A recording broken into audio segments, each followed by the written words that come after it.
Porto is down 1-0 on aggregate against Milan, heading back to Portugal. It's a pick'em, straight pick'em, three-way money line. Porto plus 162, Milan plus 162. The draw is plus 250. Milan minus 350 to advance. Porto plus 250. The draw looks interesting here. We know how these two teams are going to want to set up. It kind of feels a little like Spurs and Inter, where there's one team that's going to, the onus is on a team to score here. It's Porto. They're the home team, but they're just not really built to do that. And the team that they're going to try to do it against should be set up well here. So the draw would be the only way I'd look. BJ, what are your thoughts? Yeah, I like under. It's funny. So for a team like Porto, they technically are built to do this, like in their own league, in the Portuguese league. Like they're very dominant against teams like play very defensive. But when they get over in the Champions League, they tend to have to play way more defensive. And that first leg, I took the under in the first leg, and a little over 3 expected goals were created. So I felt a little bit lucky. Both goalies kind of stood on their head, made some crazy saves in that one.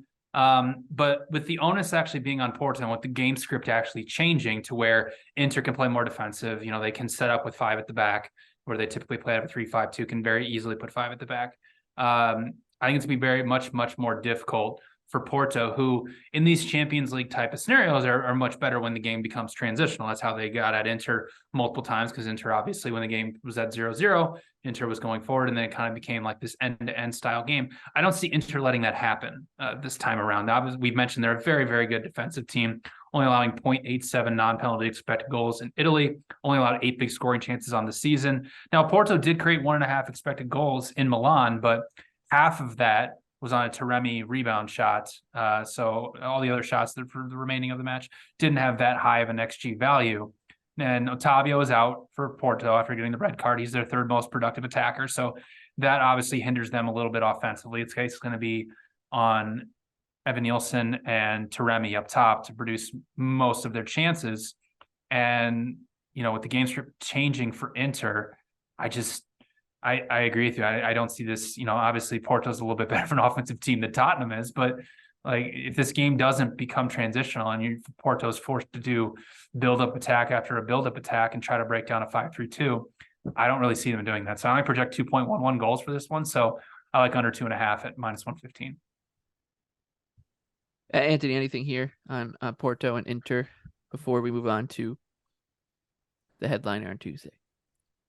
Yeah, I actually think, Champions League matches can play out in a variety of different ways. And I think the first leg, Porto was much more willing to give it a go than I thought they'd be. And I think that actually surprised Inter. I didn't think Inter was expecting as much of a transitional punch. I mean, Porto was sending a good number of players forward, trying to get an away goal.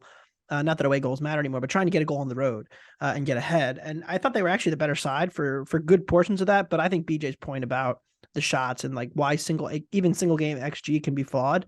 It's like, okay, you got to 1.4 XG.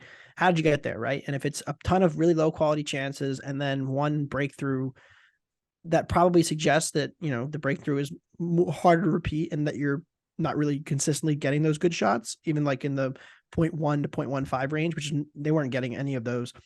And so I agree. I actually like the under here too. I think there's a good chance, even, and this is what I said about Milan Spurs, even if it is 1-0 Porto, you're not going to see either side taking a ton of risk.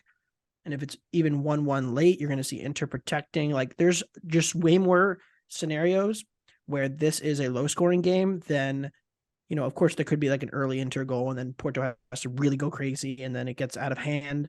But there's way more scenarios where the game state plays out that this is a very conservative second leg with Inter going on the road than there are scenarios where it's the opposite and we see a ton of back and forth action again, like we did in the first leg in Milan. So I also will be on the under.